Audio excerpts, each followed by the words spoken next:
Introdução aos conjuntos.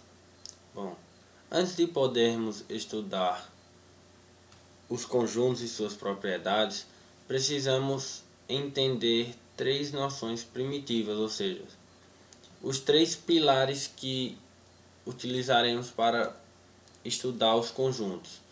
Bom, primeiramente, por serem noções primitivas, eles não possuem uma definição, são aceitas sem definição, são algo que basicamente antecedem a matemática. Bom, a primeira dessas três noções é o que chamamos de conjuntos. Bom, conjuntos, nós podemos considerar conjuntos como agrupamentos. Como agrupamentos, sistemas, séries, classes, enfim. Um conjunto é a reunião de várias coisas em um mesmo lugar. Por exemplo, o conjunto das vogais,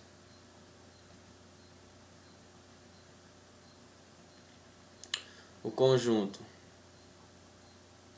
dos estados brasileiros, conjunto dos partidos políticos brasileiros. Enfim, outra forma de pensarmos nos conjuntos é como, por exemplo, uma sala de aula. Os conjuntos são como se fossem uma sala de aula. Então, assim, da mesma forma que uma sala de aula reúne vários alunos e vários professores no mesmo lugar, o conjunto também reúne várias coisas no mesmo lugar. Bom, e estas coisas é justamente o que nós chamamos de elementos. Ou seja, os elementos são essas coisas. Como assim essas coisas? São cada parte, cada pedaço, cada bloquinho que juntos constituem um conjunto. Ou seja, por exemplo, nos exemplos anteriores, no caso do conjunto das vogais, nós teríamos A, E, I, O e U. Opa. E U. Uma coisa muito importante que deve se lembrar sempre é que quando eu digo os elementos que compõem o conjunto, eu devo sempre deixá-los entre chaves. Para constar, estas são minhas chaves, eu não sei fazer melhor. No caso do conjunto dos estados brasileiros, teríamos, por exemplo, Pernambuco, Bahia, enfim, etc. No caso dos conjuntos dos partidos políticos brasileiros, enfim, o que é que compõe, que elemento que pertence, que compõe o conjunto dos partidos políticos brasileiros? Bom, este é tão fácil que eu não irei nem responder.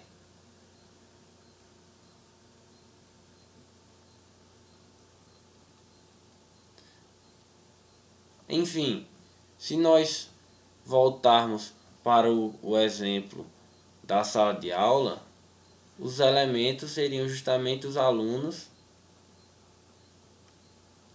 e professores. Bom, agora pertinência. O que seria exatamente pertinência? Bom, a pertinência é a relação existente entre elementos e conjuntos. Ou seja, se eu quiser, por exemplo, dizer que um elemento X pertence ao conjunto Y, como eu faria isso?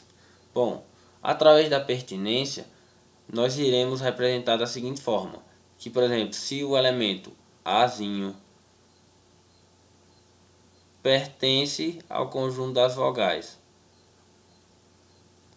ou seja, quando eu quero dizer que um elemento Azinho pertence ao conjunto das vogais, eu utilizo o símbolo Ezão, como se fosse aquele E de trânsito. Enfim, o que este E representa é o seguinte, que este elemento à esquerda, Azinho, pertence a este conjunto à direita, vogais, ou seja, Azinho é um dos constituintes do conjunto das vogais, é um dos blocos que compõem o conjunto das vogais.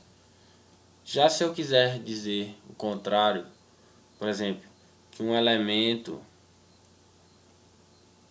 não pertence a um determinado conjunto, ou seja, que, Por exemplo, o elemento honestidade não pertence ao conjunto dos partidos políticos brasileiros, eu também vou utilizar o esão. A única diferença é que quando eu quero dizer que algo não pertence, eu irei cortar esse esão. Ou seja, desta forma, eu estou dizendo que o elemento à esquerda, honestidade, não pertence ao conjunto à direita, partido político brasileiro. Uma pequena coisa que é bom a gente lembrar, pois é uma convenção muito utilizada, ou seja, por ser convenção é algo que o ser humano criou, inventou só para facilitar a nossa vida. É a seguinte: quando eu quero representar um conjunto, eu vou utilizar letras maiúsculas. Quando eu quiser representar um elemento, eu irei utilizar letras minúsculas. Por exemplo, azão e azinho. Um conjunto e um elemento. Bom, agora, se a gente descer aqui, nós vamos chegar na imagem desses dois jovens, esses dois rapazes aqui. Agora, você pode estar se perguntando, quem são esses dois? Bom, eles são ninguém mais, ninguém menos que Leonhard Euler. Essa cor não está dando para ver. Deixa eu escolher uma melhor. Leonhard Euler e John Venn.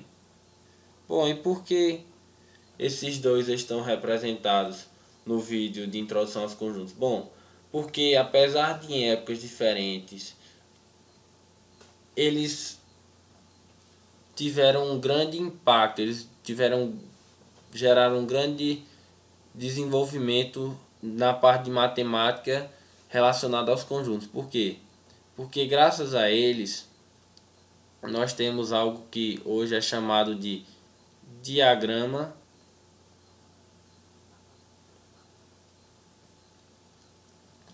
de Euler-Venn.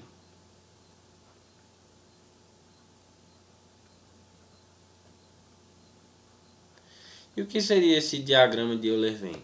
Bom, este diagrama de Euler-Venn é uma maneira especialmente visualmente agradável e fácil de representar um conjunto e seus elementos. Bom, e como seria isso? Da seguinte maneira, através de um segmento de linha fechado e não entrelaçado, ou seja, não pode ser assim, ou qualquer coisa do tipo assim, por exemplo. Através deste segmento de linha fechado, por exemplo, se eu disser que isto é o conjunto A, eu posso representar todos os elementos que estão em A. De que forma? Por exemplo, se eu quiser dizer que Azinho pertence a Azão, eu irei apenas colocar Azinho dentro deste círculo, dentro desta linha, porque desta forma eu estarei representando que o elemento Azinho pertence ao conjunto Azão. Já se eu quisesse fazer o contrário, por exemplo, dizer que o elemento Fzinho não pertence a Azão, eu simplesmente coloco Fzinho fora da linha que delimita o conjunto Azão. Uma coisa que é bom lembrar sempre, né?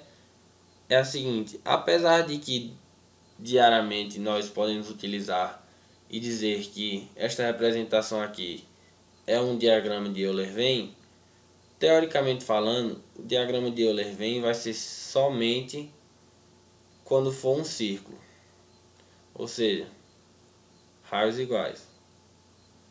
Por que isso? Bom,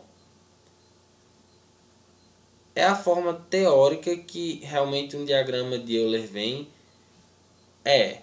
Porém, como no dia a dia, manualmente, vai ser muito difícil conseguirmos fazer um círculo perfeito, qualquer segmento de linha fechado já pode ser considerado um diagrama de Euler-Venn.